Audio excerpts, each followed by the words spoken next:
ॐ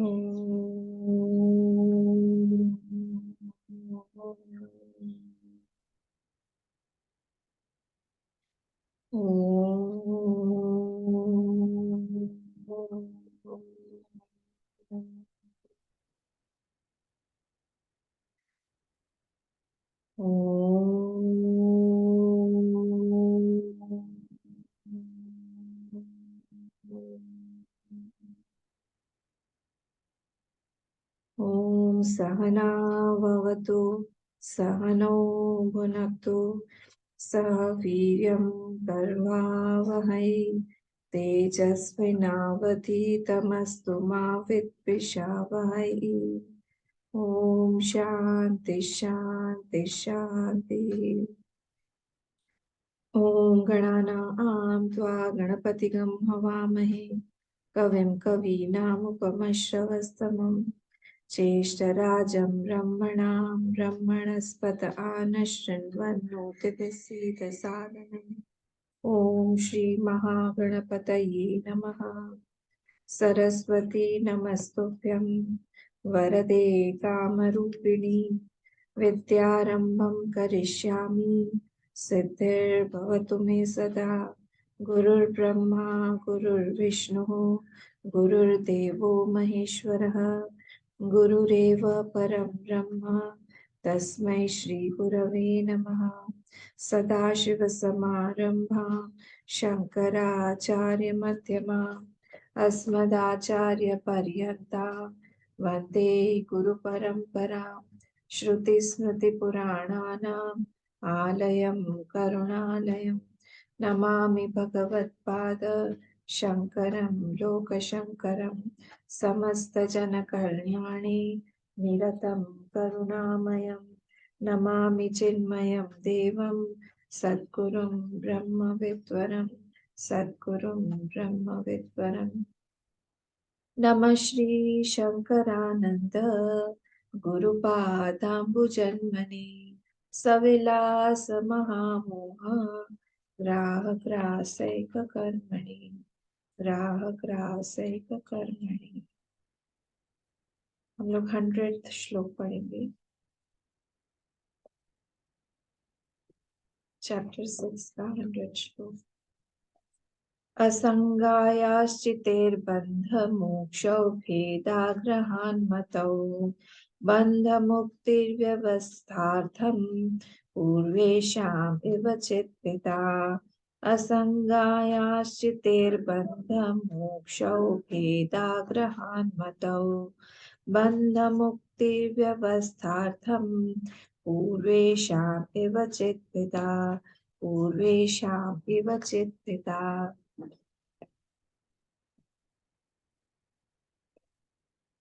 हम लोग जो टॉपिक देख रहे हैं इसमें चैप्टर 6 में, उसमें 4 विप्रतिपत्ति मतलब आर्ग्यूमेंट्स या फिलोसॉफीज या दृष्टिकोण हम लोग बोले। 4 विप्रतिपत्ति। सबसे पहले हम लोगों ने देखा था लक्षण विप्रतिपत्ति, जिसमें हमने देखा कि ये जो आत्मा है ये शरीर नहीं है, ये प्राण नहीं है, इंद्रिय नहीं है, मन नहीं है, बुद्धि नहीं है, विज्ञान नहीं है, शून्य नहीं है। ये सारी चीजों से हमने उसका पता लगाया कि उसके लक्षण क्या है। फिर उसके बाद में हम लोग आए परिमाण विप्रतिपत्ति में, और परिमाण विप्रतिपत्ति में आया कि क्या वो अणु है या वो मध्यम है या फिर वो विभू है। तो उसमें हम लोगों ने सबको रिफ्यूट करके हमने हम कंक्लूजन पर आए कि वो विभू है, वो मध्यम नहीं हो सकता है, वो अणु नहीं हो सकता है। छोटा नहीं, छोटा अगर किसी चीज में है तो फिर वो मतलब किसी की चीज के अंदर में है, शेप में है, शेप में आ जाएगा वो फिर उसमें अकृत अभ्यागम अकृत प्रणाशी तो नाश आ जाएंगे। ये सब हम लोगों ने देखा था। तो ये हमारा हुआ परिमाण विप्रतिपत्ति। और फिर जो है हम लोग आए हैं संख्या विप्रतिपत्ति पे। संख्या और स्वरूप, उसके बाद हम स्वरूप पे आएंगे। तो हम लोगों ने अभी तक यही देखा कि जो आत्मा है परिमाण के बाद हमने ये भी देखा संख्या, अब संख्या में हम अभी सांख्य में देख रहे हैं, उसके पहले जो प्रभाकर आए, प्रभाकर और भाट आए, कल हमने उसको डिटेल में देखा था कि प्रभाकर और भाट ये दोनों, प्रभाकर न्याय वैशेषिक ये साथ में चलते हैं। इन लोगों ने कहा था कि वो आत्मा जो है वो जड़ है और उसकी क्वालिटीज 9 है, और उसमें एक क्वालिटी है चेतनता। और वो जब संसर्ग में मन के साथ आता है, उसका योग होता है मन के साथ, तब उसके अंदर में और भी सारी क्वालिटीज जो अलग 9 क्वालिटीज हैं वो सब आ जाती हैं, इच्छा, द्वेष, सुख, दुख इत्यादि, प्रयत्न, ये सब कुछ आ जाती है। उसमें चेतनता भी एक क्वालिटी है उसकी। फिर उसको रिफ्यूट करके भाट बोले थे, प्रभाकर भाट, कल हमने देखा था। प्रभाकर भाट जो है उनके गुरु हैं कुमारिल भट्ट, उनका भी पूर्व मीमांसा का ही है, पर अलग थोड़ी सी फिलोसफी। उन्होंने कहा कि नहीं, जो आप कह रहे हो प्रभाकर जी की चित्त आत्मा जो है वो सिर्फ जड़ है, मैं कहूँगा चित्त जड़ है। जड़ आज जड़ जिसको हमने कहा था, उसको हमने कहा था अस्पष्ट चित्त, उन्होंने शब्द दिया था उसके लिए। रिवाइज करिएगा, कल का क्लास इंपॉर्टेंट था, सुन लीजिएगा उसको। तो उसके बाद में हम लोगों ने देखा कि ये चित्त और जड़ जो दोनों चीजें हैं, तो उसके बाद में ये आए, सांख्य आए, उन्होंने कहा कि कैसे आप ऐसे बोल सकते हो, आपने कहा कि जो आत्मा है वो विभू है। कहा हाँ बिल्कुल, अगर आपका आत्मा विभू है तो फिर ऑल परवेडिंग है, तो इसका मतलब हुआ कि उसके अंदर में कोई पार्ट नहीं होना चाहिए, उसके अंदर में कोई कॉम्पोजिशन नहीं होना चाहिए। और आप उसको दो दो कॉम्पोजिशन से बना हुआ बना रहे हो, चित्त भी है वो, जड़ भी है वो, कैसे पॉसिबल है। इसीलिए उन्होंने, सांख्य ने आके उसको काटा। हमने 99th श्लोक में यही सब देखा था कल, अगर आपको याद हो तो जडांश। और फिर उन्होंने कहा, फिर 98 में 99th श्लोक में सांख्य को प्रश्न पूछा गया था कि ठीक है, आप जो है आप बोल रहे हो कि वो उसमें पार्ट्स नहीं है, विभू है वगैरह, पर जो ये जड़ अंश है, जड़ प्रकृति है, हम लोग को जड़ता का आभास होता है, we experience the inertness in the world also and in my mind also. हमको वो समझ में आता है, तो उसका नेचर और उसका पर्पस आप कैसे प्रूव करोगे। कि धीरे धीरे धीरे धीरे ये स्कूल ऑफ फिलोसफीज को विद्यारण्य स्वामी जी ने आगे बढ़ाया हमारे लिए। तो ये कैसे इवोल्यूशन हुआ है थॉट प्रोसीजर का, उसके उसके तरफ हमको ध्यान रखना पड़ेगा। ठीक है, कि कैसे इवॉल्व हुआ है। हाँ, तो धीरे धीरे यहाँ पे आया है वही प्रकृति, वही जड़ता को यहाँ पे सांख्य ने प्रकृति बोला है। जो जड़ता हमको एक्सपीरियंस होती है संसार में, वर्ल्ड में हमको एक्सपीरियंस हो रहा है, हमारे माइंड में भी हो रहा है ना, आप उसको किस तरह से आप उसको कैसे बोलोगे कि इनसेंशियंसी जो है हमारी डीप स्लीप में भी हमको अनुभव होती है। क्योंकि उन्होंने भाट ने इसका डीप स्लीप का ही एग्जाम्पल देके बताया था कि चित्त और जड़ दोनों ही है। क्योंकि हम जब उठते हैं मॉर्निंग में, हमको दोनों एक्सपीरियंस रहते हैं, that I did not know and I know that I did not know, दोनों रहता है। इसीलिए चित्त और जड़ ये दोनों चीजों के साथ में मिला हुआ है ये आत्मा। तो डीप स्लीप को प्रूफ करने के लिए उनको कहा कि आप कैसे इसको प्रूफ करोगे, नेचर क्या है उसका, मतलब जड़ता का नेचर क्या है and what is the purpose of that जड़ता। तो सांख्य ने उस जड़ता का ही नाम दिया प्रकृति।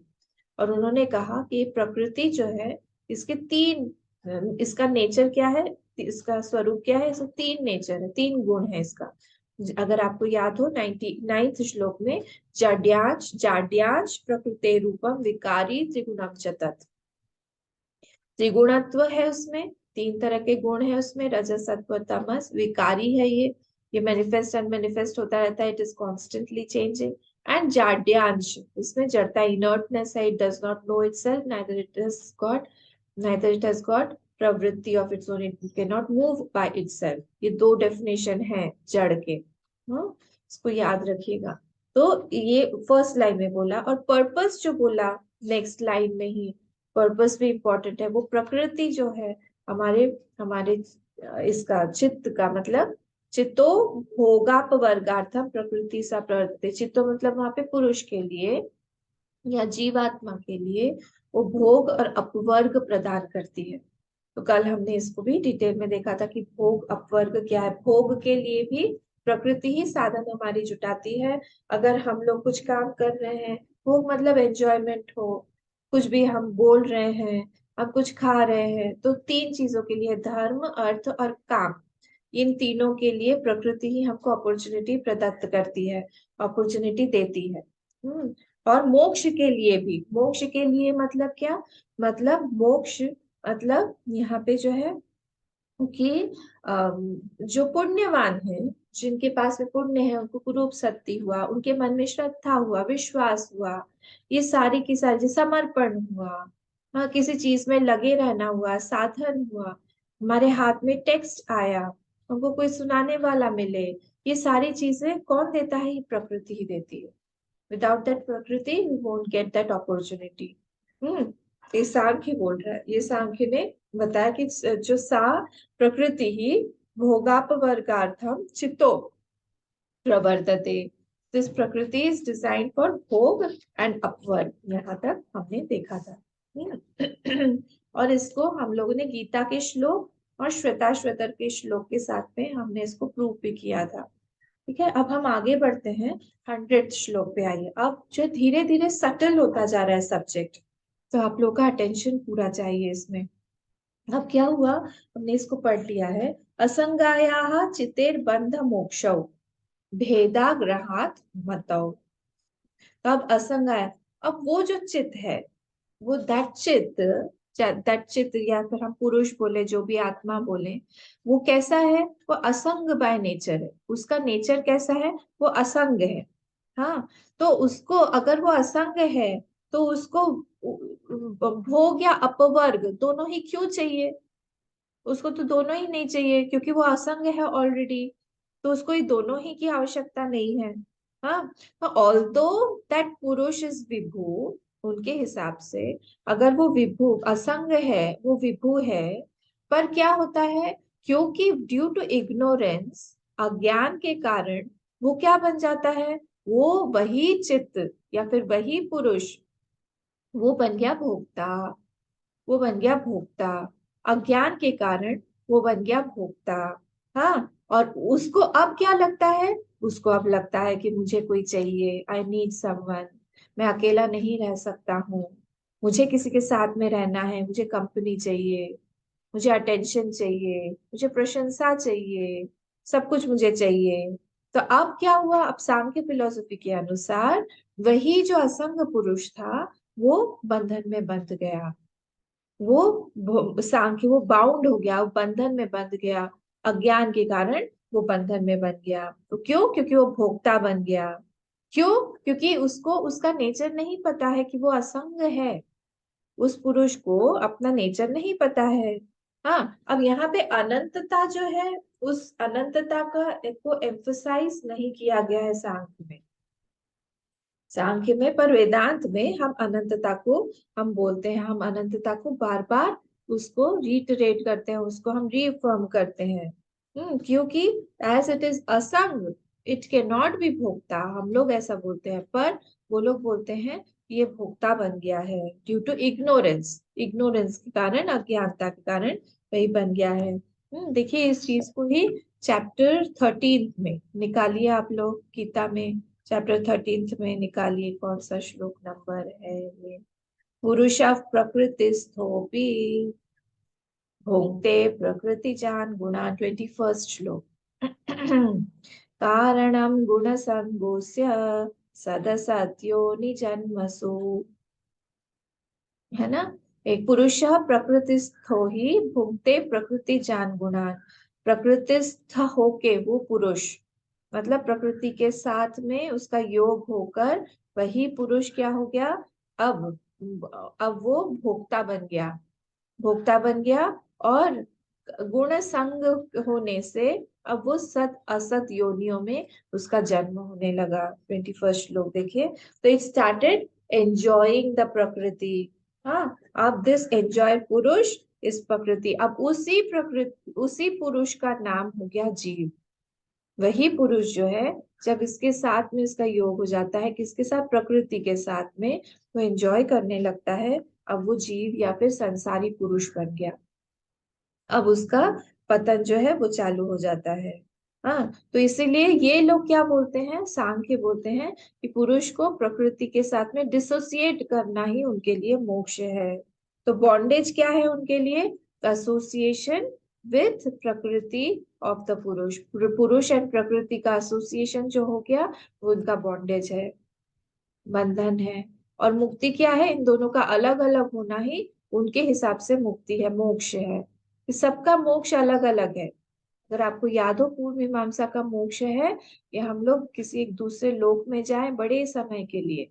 जैनों का है आलोकाकाश में जाए। सबका अलग अलग मोक्ष है। वैसे ही यहाँ पे भी सांख्य का मोक्ष क्या है कि विवेक से जो जो पुरुष जो है वो भोक्ता बन गया है, मतलब प्रकृति के साथ में उसका अटैचमेंट हो गया है, एसोसिएशन हो गया है, उसको ज्ञान से हम लोग अलग करें। अज्ञान के द्वारा जो एक बन गया है, प्रकृतिस्थ हो गया है, उसको हम लोग अलग करें। हाँ, ये बॉन्डेज वेदांत में नहीं है। वेदांत का बंधन ये नहीं है। तो इसीलिए यहाँ पे बोला है, असंगाया चिते है बंध मोक्षो भेदाग्रहात मतौ।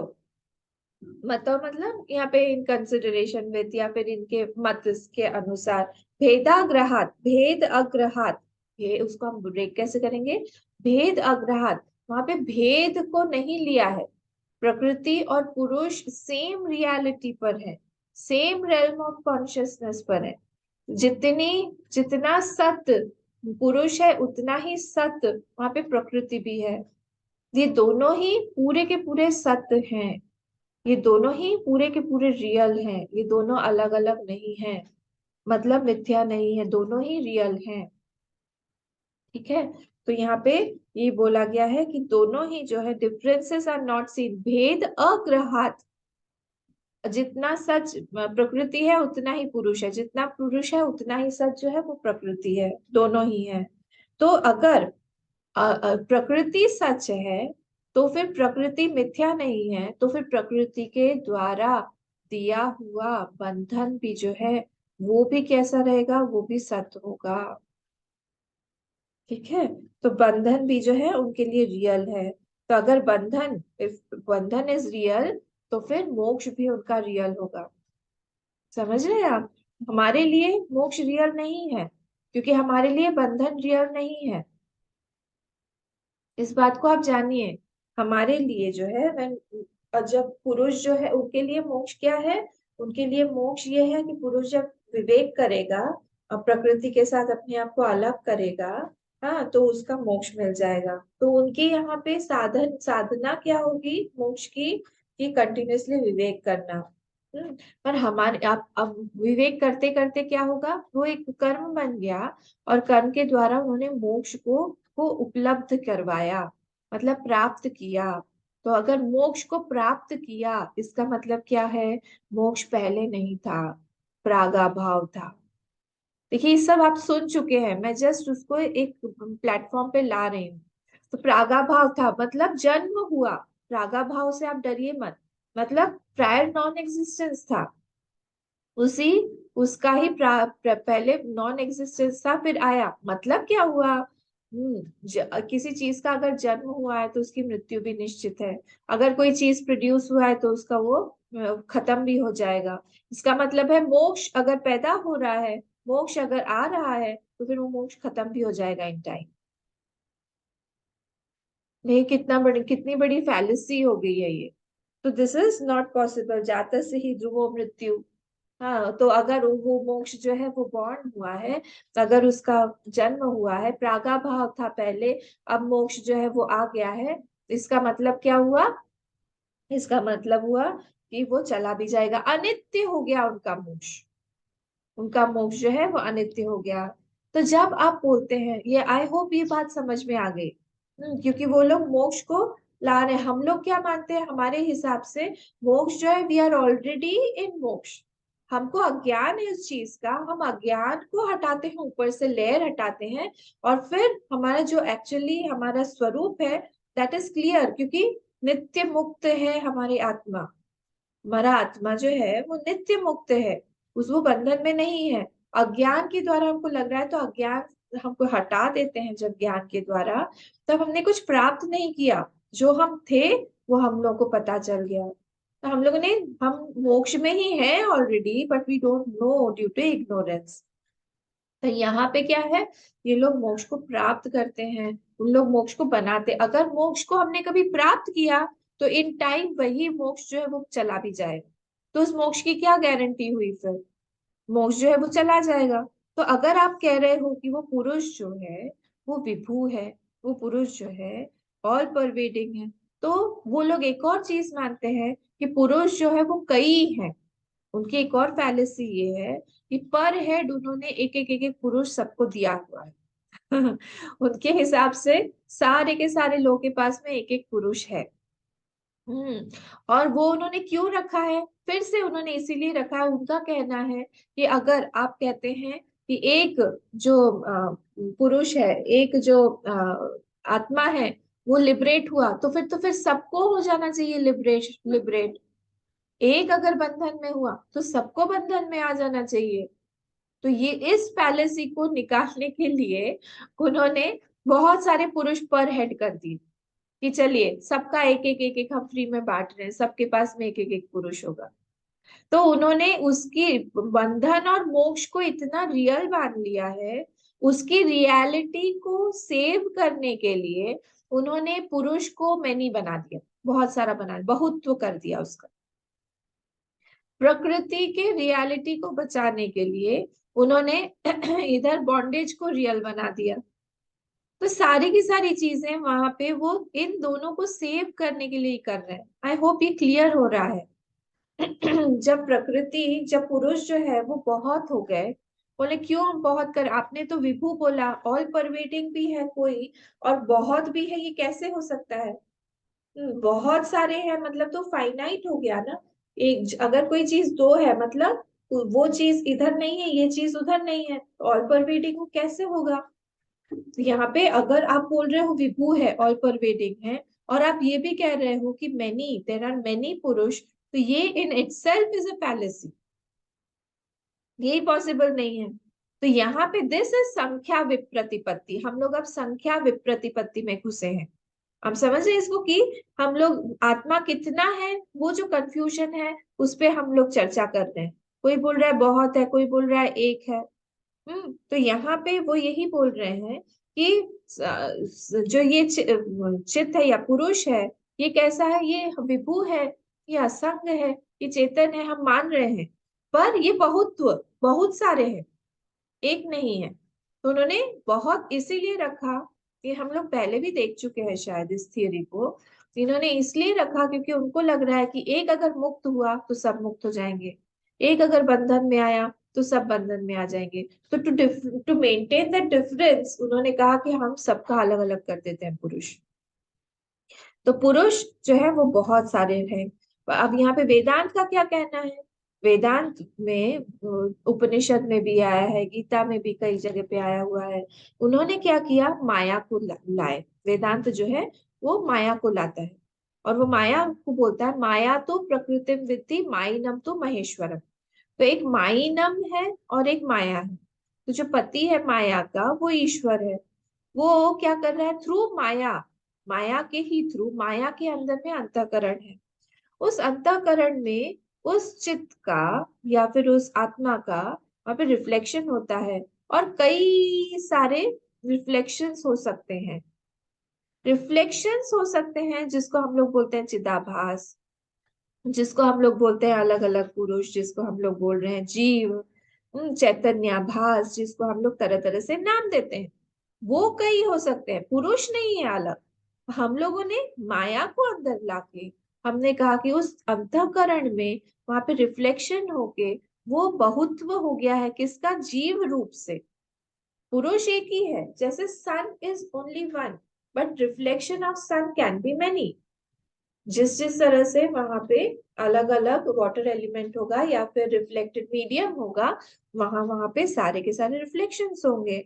वैसे ही यहाँ पे भी बोला कि जैसे एक ही सन है और रिफ्लेक्शंस बहुत सारे हैं, वैसे ही एक ही आत्मा है और उसके रिफ्लेक्शंस, जिसको हम जीव रूप से बोलते हैं या फिर चिदाभास रूप से बोलते हैं, वो बहुत सारे हैं। तो बॉन्डेज इन वेदांत क्या है? Bondage in Vedanta is not because of that association, bondage is because of not knowing my true self. हमें पता नहीं है कि हम चिदाभास हैं, इस चीज को हम बॉन्डेज बोलते हैं। तो जब इस चीज को हम लोग ज्ञान के द्वारा जान जाते हैं, भले ही हम बॉन्डेज में हो, जैसे ही हम उस चीज में जान जाते हैं, though though we are in this body, दो एसोसिएशन है उस रिफ्लेक्शन का और उसका, आत्मा का, तो भी हम लोग बॉन्डेज में नहीं है, हम लोग मुक्त है, क्योंकि उस आत्मा का नेचर ही है नित्य मुक्त स्वभाव, उसका नेचर स्वरूप ही है नित्य मुक्तता। तो इसीलिए वहां पे कुछ हम प्राप्त नहीं कर रहे हैं। प्राप्त भोक्ता कैसे बन गए हैं? अज्ञान के द्वारा हम भोक्ता बन गए हैं। अज्ञान के द्वारा हम अपने स्वरूप को नहीं जानने के कारण हमारा जो बंधन है वो आ गया है। तो बंधन इन वेदांत इज अविद्या ऑफ सेल्फ, अविद्या ऑफ सेल्फ। हमारा जो अज्ञान है, हमारे जो आत्मा का अज्ञान है, वो बंधन का कारण है। और मोक्ष क्या है? मोक्ष इज नॉट क्रिएटिंग समथिंग। इस बात को ध्यान दीजिएगा कि वेदांत में हम लोग कुछ क्रिएट नहीं कर रहे हैं मोक्ष बोल के। ये क्या कर रहा है? ये इट इज रिमूविंग अविद्या, it is not something constructive. ये कुछ तो भी एक हटा रहा है वहां से, पॉजिटिव नहीं है कुछ वहां पे।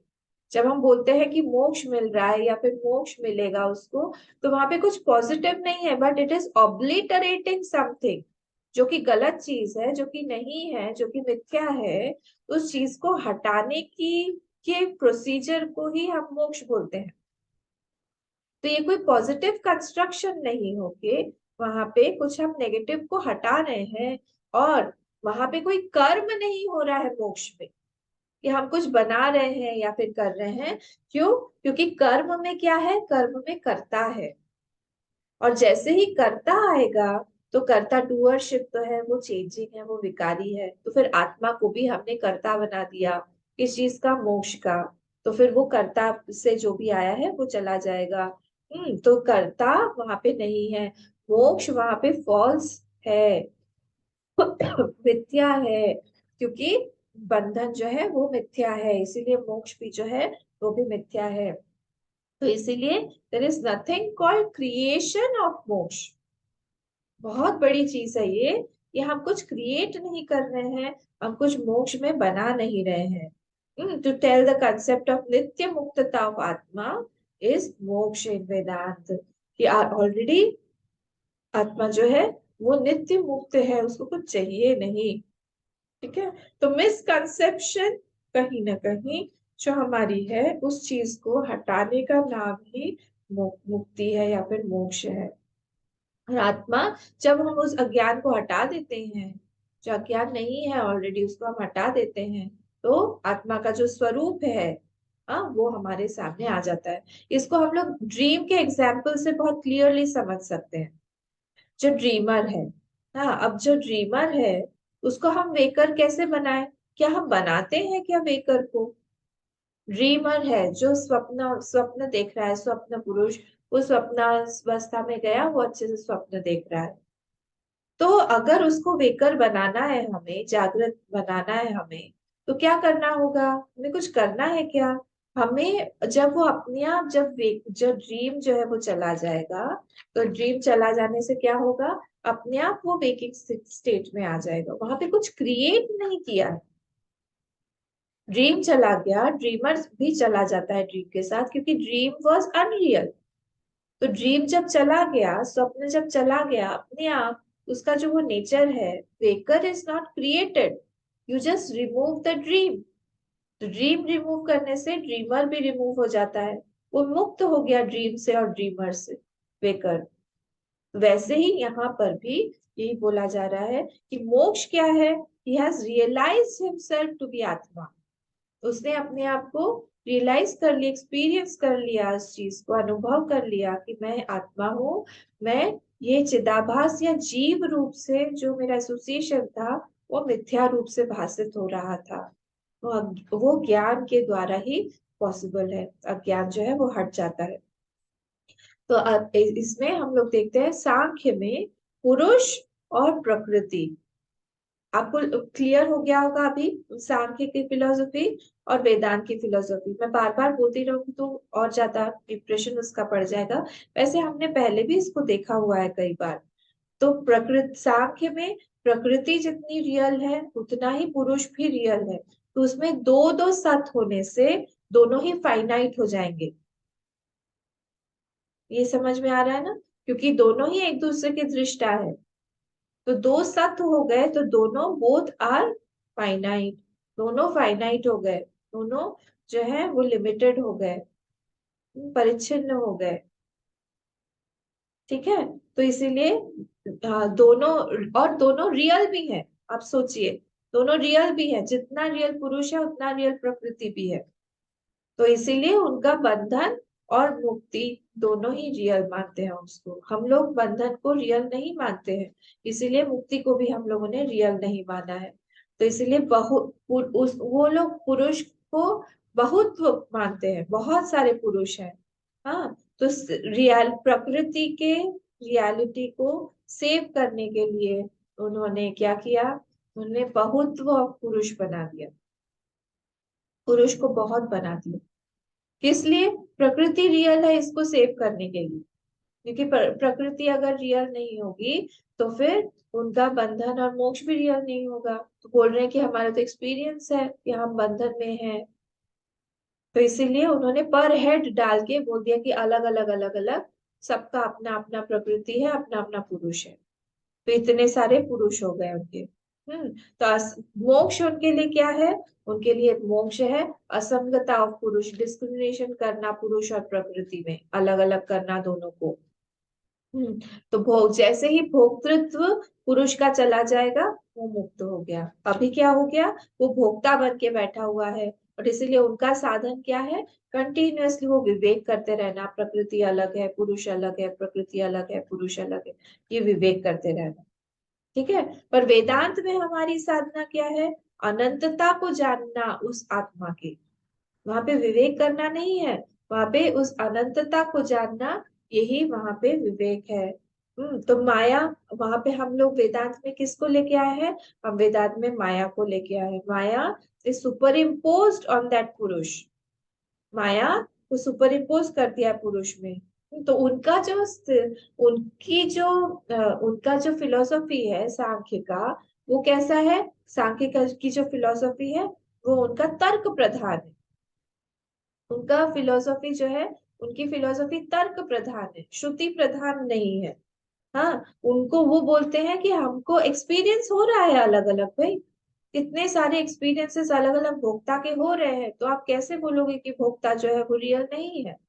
तो we are experiencing different bhokta, so bhokta is right, bhokta is true, bhokta is not mithya. वो लोग श्रुति के उन उन वाक्यों पर ध्यान नहीं देते हैं जहाँ पे अनंतता को बोला गया है, सत्यता सत्यम ज्ञानम अनंतम ब्रह्म सर्वम खलविदम ब्रह्म। इन सब चीजों पे वो श्रुति को काट देते, वो नहीं उठाते वहां से। वहां से अपने हिसाब से, मतलब तर्क को सिद्ध करने के लिए वो श्रुति को यूज करते हैं। बल्कि दूसरा होना चाहिए कि हम श्रुति को यूज करें, तर्क को यूज करें श्रुति को प्रूफ करने के लिए। उन्हें उल्टा किया हमेशा। इसलिए सांख्य और न्याय, ये दोनों ही have shruti as per their logic, as per their experience, as per their logic they use that shruti. ठीक है, दोनों ही, सांख्य भी हमने देखा और न्याय भी हमने देखा। तो ये दोनों क्या करते हैं? बोलते दे डोंट सी द भेद, भेद अग्रहात मतलब बोला है ना, तो बोले भेद वो नहीं देख रहे। दोनों दोनों एक इस सेम रियलिटी पर है, रेल्म ऑफ रियलिटी पर है। भेद अग्रहात मतलब, तो बोल रहे हैं इफ आत्मा, अगर आत्मा जो है वो असंग हो जाएगा तो फिर क्या होगा? उसमें बंधन और मोक्ष ये दोनों ही नहीं रहेंगे, असंग हो गया तो बॉन्डेज जो है वो बिलोंग्स टू प्रकृति। बॉन्डेज जो है, बंधन और मोक्ष जो है वो प्रकृति को बिलोंग करती है। पर बिकॉज प्रकृति को उन्होंने रियल माना हुआ है, इसीलिए उनका वो बंधन और मोक्ष भी रियल हो गया। और वो जब एसोसिएशन होता है तब प्रकृति से वो बंधन और मोक्ष जो है वो ट्रांसफर सब रियल रियल है उनका, ट्रांसफर हो जाता है आत्मा के ऊपर। अब वो आत्मा जो है वो बंधन में बन गया। वो पुरुष जिसको उन लोग बोलते हैं, उन लोग पुरुष बोलते हैं ना, पुरुष और प्रकृति। तो उस वो पुरुष जो है अब बंधन में बन गया। सब रियल है, प्रकृति रियल है, प्रकृति रियल है, इसलिए बंधन और मोक्ष रियल है। हमारे यहाँ पे प्रकृति को ही हमने माया बना दिया, या सा, या मा सा या माया, जो नहीं है वो माया है, रियल नहीं है। त्रिगुणात्मिका माया है, ब्रह्माश्रया माया है। हमने उसको सुपर इम्पोज बताया है, हमने उसको रियल नहीं बताया है। सबस्ट्रेटम इज ब्रह्म। पर यहाँ पे उन्होंने क्योंकि रियल बता दिया इस चीज को, प्रकृति को, प्रकृति रियल हो गई, तो प्रकृति के द्वारा created everything will be real. उनके लिए सब कुछ रियल रियल रियल है, उनके लिए सब रियल है। तो क्योंकि बट बिकॉज ऑफ अज्ञान वी ट्रांसफर दैट बंधन एंड दैट मोक्ष ऑन दैट आत्मा या फिर पुरुष जो है। अब क्या हुआ, अभी होगा हमारे यहाँ पे क्या है, हमारा मन अंतःकरण जो है वो माइक है, चित्त जो है वो माइक है, माया के द्वारा बना हुआ है, तो दैट इज अनरियल। अज्ञान जो है वो चला जाता है ज्ञान के द्वारा, इसलिए वो अनरियल है। अनादि अनादि बट शांत, वो चला जाता है, वो रियल नहीं है, वो अनरियल है, वो मिथ्या है, इसलिए चला जाता है वो। हाँ, तो यहाँ पे वो बोल रहे हैं कि हम लोग देखते हैं कि सब कुछ यहाँ पे हमको एक्सपीरियंस हो रहा है। कोई जीव जो है वो बंधन में है, वो परेशान हो रहा है, वो अपने अपने सिचुएशंस में है, और वो बाहर निकलने की कोशिश कर रहा है पर वो निकल नहीं पाता है, वो उसको भोगना ही पड़ता है ये सारी चीजें। तो हम कैसे बोलें कि ये सारी चीजें अनरियल है। हाँ, कोई कोई लिबरेट हो जाता है, कोई लिबरेट नहीं होता है। इसलिए उन्होंने हर पर हेड अलग अलग हिसाब से पुरुष बना दिया, और बोला कि जिसका जैसा भी प्रकृति के साथ में एसोसिएशन होगा उतना उतना उसको भोग भोगना पड़ेगा। सो दे हैव propounded मैनीनेस। हम लोग किस पर है याद रखिएगा, हम लोग हैं संख्या विप्रतिपत्ति पर, संख्या विप्रतिपत्ति पर है, तो वो इसलिए वो बोलते हैं मैनीनेस ऑफ आत्मा। वो सांख्य जो है बोलता है बहुत सारी आत्माएं हैं। क्योंकि प्रकृति को उन्होंने रियल बना दिया है, इसलिए बॉन्डेज भी रियल है। आई होप ये वाला क्लियर है, मैं बार बार इसलिए रिपीट कर रही हूँ। तो यहाँ पे बोल रहे हैं श्लोक में आइए, असंगाया चितेर बंध मोक्षौ। असंगा असंग है वो, पर फिर भी चित्ते है ऑफ दैट जीव, ऑफ दैट पुरुष। बंध मोक्षौ भेद अग्रहण मतो। वो भेद के अग्रहण के कारण ये बंध और मोक्ष जो है वो सब कुछ है, रियल रियल हो गया है। बंध मुक्ति व्यवस्था का पूर्वेशाप इव चिद्विदौ। तो वो मैनीनेस जो कॉन्शियसनेस है, ये उन्होंने एक स्कीम बना दिया है उसको, उसे एक स्कीम बना दिया वो प्रूव करने के लिए, किस चीज को, बॉन्डेज एंड लिबरेशन को प्रूव करने के लिए। बंध मुक्ति व्यवस्था था पूर्वेशम एवं चिद्भिदा। चिद्भिदा मैनीनेस, चिद्भिदा मतलब मैनीनेस ऑफ दैट पुरुष, बहुत सारे पुरुष है उनके, और उसको वो लोग बंधन और मोक्ष की स्कीम को प्रूव करने के लिए, क्योंकि प्रकृति उनकी रियल है इसलिए बंधन रियल है, इसलिए मुक्ति रियल है, उनके लिए सब रियल है। हमारे लिए कुछ भी रियल नहीं है, ये सब डिफरेंस है दोनों में, हमारी थियरी में और उनकी थियरी में। वो लोग बोलते हैं सब रियल रियल होने के कारण आपको बहुत सारी पुरुष बनाना पड़ेगा, पर हेड सबका अलग अलग बनाना पड़ेगा। इसलिए बंध मुक्ति व्यवस्था था, बंधन और मुक्ति के व्यवस्था के लिए, टू प्रूव दैट स्कीम, हम लोगों ने चित भिदा, अलग अलग अलग अलग चित बना दिया है, बहुत सारा पुरुष जो है हमने बना दिया है। हाँ, तो बिकॉज प्रकृति से, सो पुरुष कैन नॉट बी अनंत, उनके लिए पुरुष जो है वो अनंत। तो इसलिए सेव द रियलिटी ऑफ प्रकृति दे मेड पुरुष फाइनाइट। अब सोचिए आप, पुरुष को ही उन्होंने अनंत नहीं बना के उसको शांत बना दिया, फाइनाइट बना दिया, क्योंकि उनको प्रकृति को सेव करना है। प्रकृति को सेव क्यों करना है, क्योंकि रियल बॉन्डेज और बंधन को सेव करना है। इस तरह से उन्होंने वहां पे बहुत सारा ऐसा गड़बड़ गड़बड़ सारा कर दिया है। होप ये क्लियर, आप लोग नोट्स बनाइएगा, नोट्स जब आप लिखेंगे तो और क्लैरिटी आएगी उसमें। और अलग अलग एक नोटबुक बनाइए जिसमें अलग अलग थियरीज हैं, अलग अलग स्कूल्स ऑफ फिलोसफीज हैं, सब हमने देखा है। हाँ मैं एक बार ये हो जाए, पंचदशी हो जाए, फिर हम लोग एक बार स्कूल्स ऑफ फिलोसफीज का भी एक क्लास लेंगे। तो उसमें बहुत इंटरेस्टिंग है, तो उसे पेज छोड़िएगा, पहले शुरू से चार वाक से लिखिएगा, फिर जैन का लिखिएगा, बौद्ध का लिखिएगा, अलग अलग अलग अलग अलग अलग ऐसे पेज छोड़ दीजिएगा, और उसमें अपने अपने नोट जहां जहां पे से भी आपको मिल रहा है उसमें से ऐड करते रहेगा। इंटरेस्टिंग लगेगा आपको पढ़ने में कि हाँ ये यहाँ से हम लोगों ने लिया, पंचदशी में इतना सारा है सांख्य का, योग का भी अभी आएगा धीरे धीरे। तो ये सारी चीजें आपके इंफॉर्मेशन में ऐड होती जाएगी धीरे धीरे।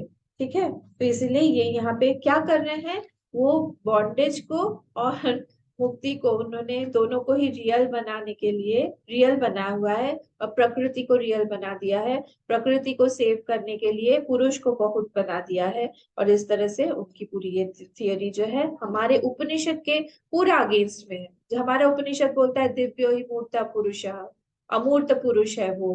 हाँ, स यश्चायम पुरुष यश्चा वासोदित्य स एकः, वहां पे बोला कि हमारा उपनिषद बोलता है स एकः, वो एक ही है। यहाँ पे बोल दिया बहुत सारे हैं, एक अनंत वर्ड को उन्होंने बिल्कुल उड़ा दिया है।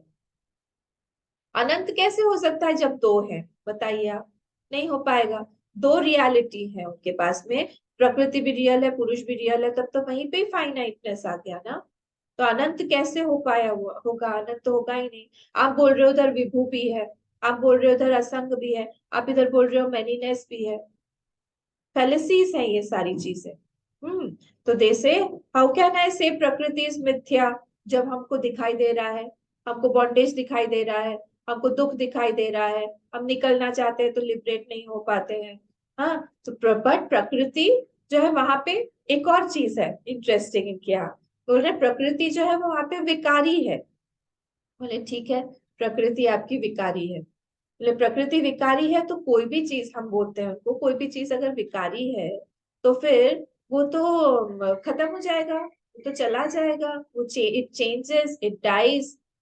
बोले नहीं, हमारी जो प्रकृति, क्योंकि उन्होंने प्रकृति को रियल बनाया हुआ है, तो कैसे वो लोग सहन कर पाएंगे, हम बोल रहे हैं कि प्रकृति मिथ्या है या मर जाएगा। बोले नहीं, खत्म नहीं होता है प्रकृति, तो एक पार्ट से वो प्रकृति क्रिएट कर रही है, और एक पार्ट से जो है वो प्रकृति जो है अविकारी है। प्रकृति के दो पार्ट हो गए। इस चीज को भाष्यकार भगवान ने किसी एक जगह पे लिया हुआ है, उपनिषद में भाष्य में लिया हुआ है, इसको बोलते हैं अर्धचरी न्याय। बोले अच्छा, भाष्यकार जी बोलते हैं वहां पे कि ये तो इस तरह से बात हुई कि आपने एक मुर्गी ली, और वो मुर्गी का आपने बोला एक पोर्शन आपने खा लिया, और दूसरा पोर्शन बोला कि इसको हम लोग अंडा देने के लिए रखेंगे। क्या ये पॉसिबल है क्या? अर्धजरी न्याय इसको बोलते हैं कि एक पोर्शन जो है हमने मुर्गी के दो टुकड़े कर दिए, एक को खा लिया और दूसरे को रख दिया हमने कि अंडा देगी। ऐसा तो पॉसिबल नहीं है। वैसे ही यहाँ पे भी आप कैसे बोल रहे हो कि ये जो प्रकृति है एक पोर्शन से विकारी है, दूसरे पोर्शन से विकारी नहीं है। एक पोर्शन से जो है पूरा संसार बनाती है, और दूसरे पोर्शन से ये विकारी नहीं है, वैसा का वैसा रहेगा, ऐसा नहीं है। हाँ, तो प्रकृति कांट भी नित्य, प्रकृति जो है वो नित्य भी है और विकारी भी है, ये कैसे हो सकता है आपके अनुसार? प्रकृति जो है वो नित्य है, और प्रकृति जो है वो विकारी भी है। ये दोनों तो पॉसिबल नहीं होगा कि दोनों साथ साथ चल रहा है, विकारी भी है और नित्य भी है। बोले नहीं, तो दिखाई तो दे रहा है ना ये नित्य। हम जो बोलते हैं, अगर आपको याद हो हम लोगों ने कहीं पे इसको देखा था, आत्मबोध में देखा था, एक शब्द होता है जिसको हम बोलते हैं प्रवाही नित्य, और एक शब्द होता है जिसको हम बोलते हैं कूटस्थ नित्य। ये संसार नित्य है, पर ये संसार प्रवाही नित्य है। ये continuously it is flowing, it is changing, ये नित्य है, बट ये चल रहा है, जैसे जैसे जल है, नदी का जल प्रवाहित हो रहा है, कंटिन्यूअसली बदल रहा है, पर वो दिखाई दे रहा है आपको कि जल प्रवाहित हो रहा है। वैसे ही ये संसार है, संसार में सब कुछ ये प्रवाही नित्य। और ब्रह्म या फिर आत्मा, ये क्या है, ये कूटस्थ नित्य है, that is not changing at all, ये चेंज नहीं हो रहा है। तो ये क्या है, दिस इज मायानेस ऑफ माया, कि कोई भी चीज जो है वो इम्परमानेंट होते हुए भी it is appearing as real, it is appearing as real, सब कुछ यहाँ पे अपियर हो रहा है रियल रियल, और all the time it is there, हमको ऐसा लग रहा है, ये ही माया है। यही मायानेस है माया का। तो इट इज नॉट लॉजिकल। कोई भी चीज जो है वो अगर मॉडिफाइंग हो रही है, something is modifying but not present, वो प्रेजेंट ही नहीं है हम लोग के हिसाब से, वो माया जो है वो दिखाई तो दे रही है but it is not present, वो है ही नहीं। हाँ, तो सांख्य क्या कर रहा है, प्रकृति से उसने शुरू किया और वो पुरुष को जाके वो डिफाइन कर रहा है। हम लोग क्या करते हैं, हम लोग पुरुष से स्टार्ट करते हैं और उस हिसाब से हम प्रकृति को रखते हैं। उसने प्रकृति को पूरा इंटैक्ट उसको दिया हुआ है कि तुम्हारा जो है पोजीशन, पावर, तुम्हारा जो एग्जिस्टेंस है, सब कुछ रियल है। हम लोग पुरुष के थ्रू जाते हैं हम, और प्रकृति को हम सुपर इम्पोज करके बोलते हैं कि ये नहीं है, दिखाई दे रही है, काम कर रही है, सब कुछ। पावर कहाँ से ले रही है, पावर ले रही है आत्मा से ही, पुरुष से ही ले रही है। तो अब हम लोग अगर डिफरेंस देखें, हम लोग स्टेटस में क्या है, तो वेदांत और सांख्य। सांख्य में क्या है, सांख्य में दो सत्य है, पुरुष भी रियल है, प्रकृति भी रियल है। इधर वेदांत में क्या है, पुरुष जो है वो रियल है, प्रकृति इज नॉट रियल। सांख्य में दो रियलिटीज हैं, यहाँ पे सिर्फ एक ही रियलिटी है। सांख्य में बहुत सारे पुरुष हैं, वेदांत में एक ही पुरुष है। सांख्य का जो बंधन और मोक्ष है वो रियल है। सांख्य में बंधन और मोक्ष को, मोक्ष जो है वो अज्ञान, वो विवेक के द्वारा अज्ञान की निवृत्ति, या फिर विवेक के द्वारा प्रकृति और पुरुष को अलग अलग डिसोसिएट करने को ही मोक्ष बोला गया है। और यहाँ पे मोक्ष जो है उसको बोला गया अपने आप को जानना, या फिर हमारे सेल्फ को जानना, अनंतता of the self, to know that anantata, infiniteness of that self is called moksha. तो यहाँ पे मोक्ष जो है वो हम ऑलरेडी मोक्ष में है। मोक्ष is not real for us, it is not something concrete जो हम बनाते हैं इन वेदांत, बट इन सांख्य मोक्ष is created, it is something positive, कुछ बना रहे हैं वो। और अगर कुछ बना रहे हैं वो बिगड़ भी जाएगा, वो चला भी जाएगा। हाँ, इधर पुरुष जो है सांख्य में भोगता है, भोगता है वो, और इधर वो भोगता नहीं है, पुरुष भोगता नहीं है। क्योंकि प्रकृति जो है वो अनरियल है, पुरुष भोगता अभोक्ता है। ठीक है, तो फॉरगेटफुलनेस ऑफ अनंतता of self is bondage in वेदांत। हम अपने आप के स्वरूप को का विस्मरण हमारा हो गया है, इसी को हम बोलते हैं बंधन। ठीक है, आई होप ये क्लियर हुआ है। ये सांख्य की फिलोसॉफी है, बहुत इंटरेस्टिंग है, आप लोग इसको फिर से रिवाइज करिएगा। ठीक है, हम लोग 101 श्लोक पे चलते हैं, आप पढ़ लेते हैं 101 श्लोक। महतः परमव्यक्तम् इति प्रकृतिरुच्यते, श्रुतावसंगता तद्वत् असंगो हीत्यतः स्फुटा।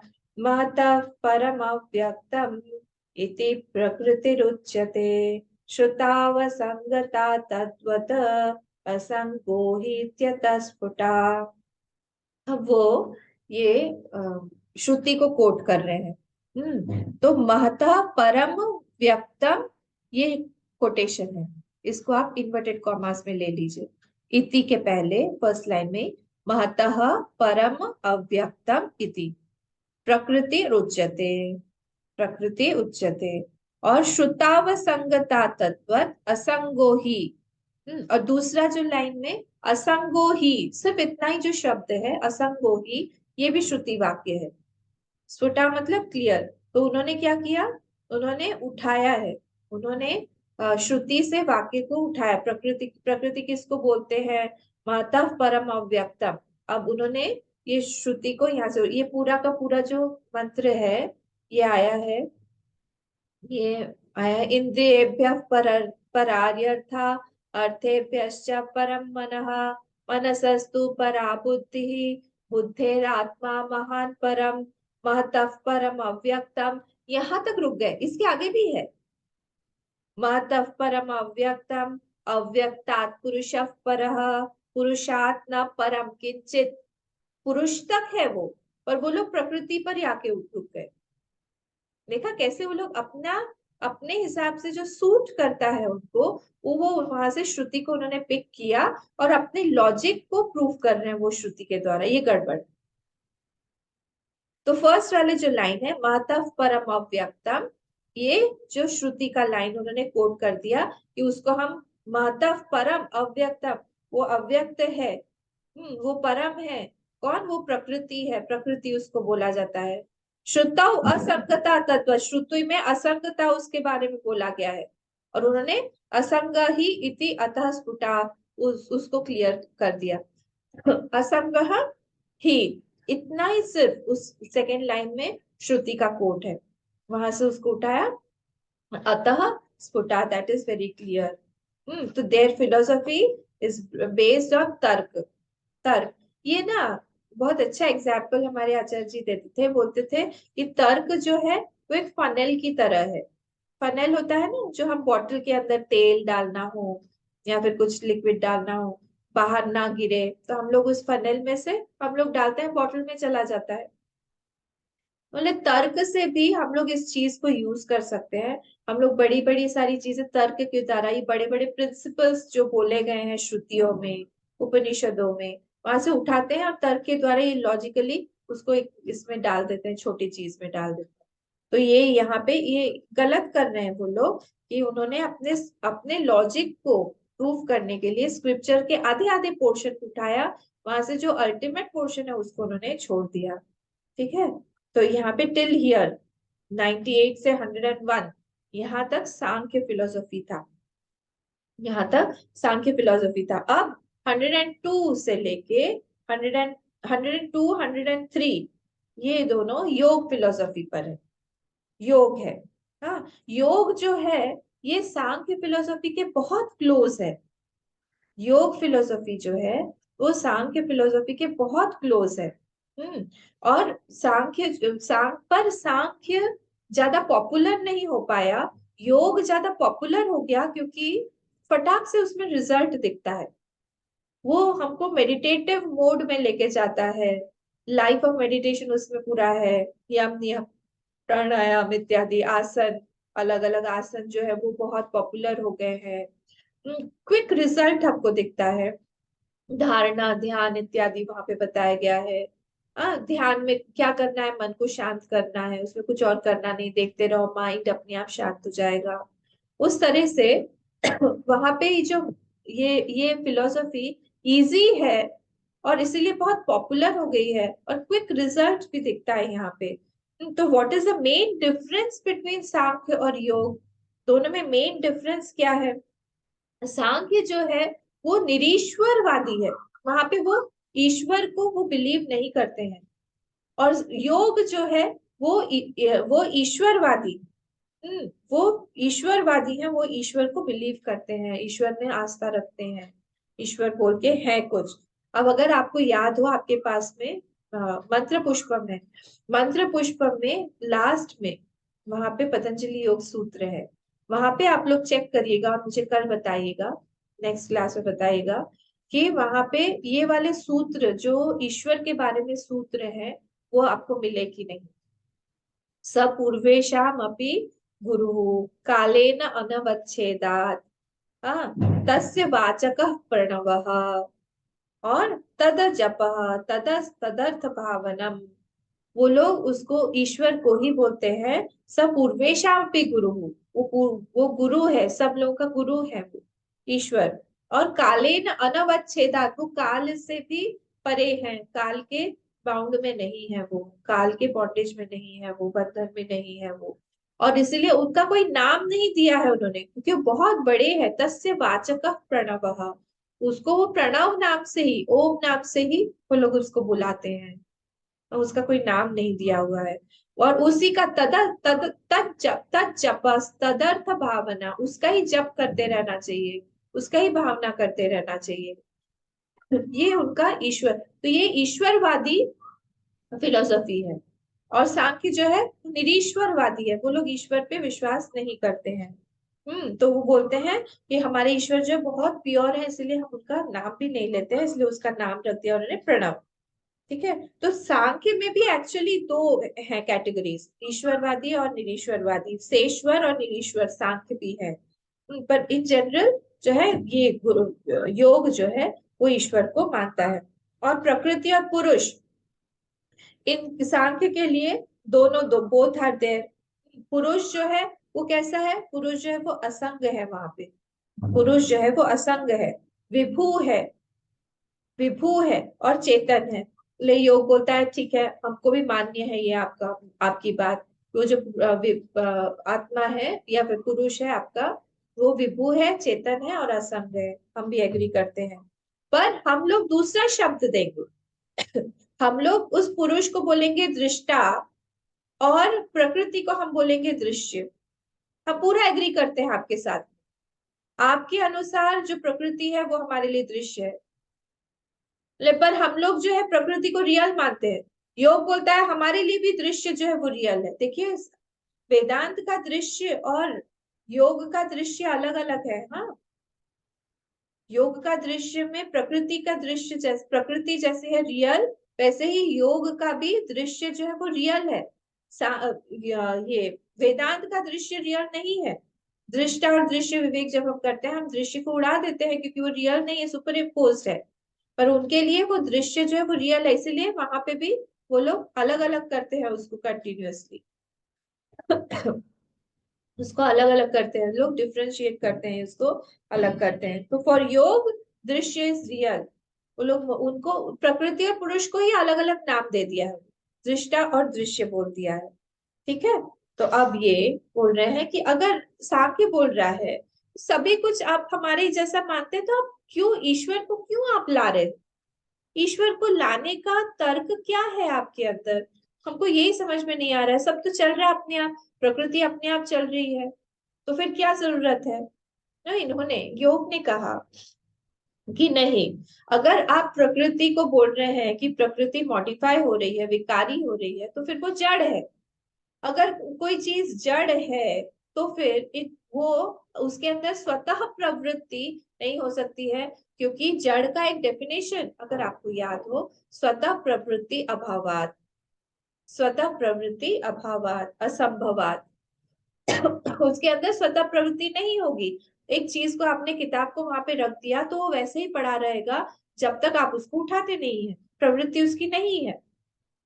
वैसे ही प्रकृति को आप बोल रहे हैं कि वो जड़ विकारी है, तो फिर वो उसके अंदर अगर विकारत्व तो आ रहा है, if it is modifying, there has to be some other power that is pushing it towards modification. कुछ तो होगा वहां पे, जो कि कोई अदर देन इट्स, कोई कंट्रोलर होना चाहिए जड़त्व का। और उसी जड़त्व के कंट्रोलर को हम लोग बोलते हैं ईश्वर, क्योंकि वो चेतन होना पड़ेगा, वो जड़ होने से नहीं होगा, उसको चेतन होना पड़ेगा। हाँ, उसको फर्स्ट कंडीशन है उसको चेतन होना पड़ेगा। सेकंड कंडीशन है उसकी प्रॉक्सिमिटी के साथ होना पड़ेगा, उस जड़ के साथ में होना पड़ेगा उसको। ऐसे अलग अलग रह के नहीं हो सकता है, it has to be very close. हाँ, तो इस Sankhya prakriti and purusha are mutually different and far from each other, अलग अलग है और दोनों अलग अलग दूर दूर हैं। पर यहाँ पे इन योग ये बोलते हैं कि ठीक है, they say let the prakriti and purusha be far, but there should be a purusha vishesh. दोनों को अलग अलग आप रहने दो, दोनों को प्रकृति दृष्टा दृश्य को अलग अलग रहने दो, पर एक पुरुष विशेष ईश्वर होगा जो कि दोनों को कंट्रोल करेगा, जो कि जड़त्व को कंट्रोल करेगा, which is in contact with प्रकृति, जो कांटेक्ट में रहेगा, जो कि प्रकृति को प्रॉम्प्ट करेगा विकार होने में। हाँ, क्यों? क्योंकि बिकॉज ऑफ विच प्रकृति इज विकारी या परिणामी, जो संसार बना रहा है, इसी को उन्होंने यहाँ पे बोला था कि वो नियामक है। नियामक है, हमने देखा है ना श्लोक, कौन सा श्लोक इसमें आया तो था कि वो नियामक है। नहीं, अभी आएगा, 102nd में आएगा। अभी इसको हम लोग नेक्स्ट टाइम, क्योंकि आज टाइम हो गया हमारा। वो प्रकृति जो है उसका नियामक है वो ईश्वर। तो कैसा क्या क्या रहा फिर से? प्रकृति जो है, अगर आप देखें तो प्रकृति is following a particular rule, कोई प्रिंसिपल। हर एक प्रकृति, हर एक चीज का, अब आपने बीज बोया, बीज बोया तो उसके बाद में पानी डालना पड़ेगा, पानी डाला उसके बाद में वहां पे वो स्प्राउट होगा, पहले 2 पत्ती आएगी, फिर थोड़ा सा थोड़ा सा प्लांट बड़ा होगा, फिर थोड़ा सा और श्रब जैसा बनेगा, फिर वो ट्री बनेगा, उसमें फिर फल लगेगा, और as per the seed there will be fruit. अगर आपने मैंगो का लगाया तो आपका निकलेगा, अगर आपने कटहल का लगाया तो कटहल का निकलेगा। अलग अलग बीज, अलग अलग फ्रूट रहेगा। उसका एक टाइम भी है, सीजन कंट्रोल करता है उसको। सारी चीजें जो कंट्रोल्ड है, आपको दिखाई देती है, प्रकृति एक नियम फॉलो कर रही है। अगर वो नियम फॉलो कर रही है, इसका मतलब है there has to be somebody who has made those rules. नियम बनाने वाला कोई नियामक होना चाहिए, और उसको फॉलो करवाने के लिए भी उसके अंदर में पावर होना चाहिए। और उसी को हम लोग नाम दे देते हैं, जो होल्डर है इस चीज का, पुरुष विशेष है ईश्वरा। वो एक पुरुष विशेष है, बाकी भी सारे पुरुष है, पर ये जो विशेष पुरुष है, ये पुरुष जो है, इसको हमने ईश्वर बता दिया, विशेष पुरुष। वो विशेष पुरुष कौन है, उसके बारे में ही आगे दिया गया है। वो कौन है, ओमनीपोटेंट, ओमनीशियंट, वो कैसा है, इसके बारे में हम 102nd श्लोक से हम लोग आगे देखेंगे। हम लोग इसको नेक्स्ट ट्यूसडे को देखेंगे। कल हमारा केनोपनिषद है, ये हम खत्म करते हैं। ओम पूर्णमदः पूर्णमिदं पूर्णात् पूर्णमुदच्यते पूर्णस्य पूर्णमादाय पूर्णमेवावशिष्यते। ओम शांति शांति शांति। हरि ओम श्री गुरुभ्यो नमः। हरि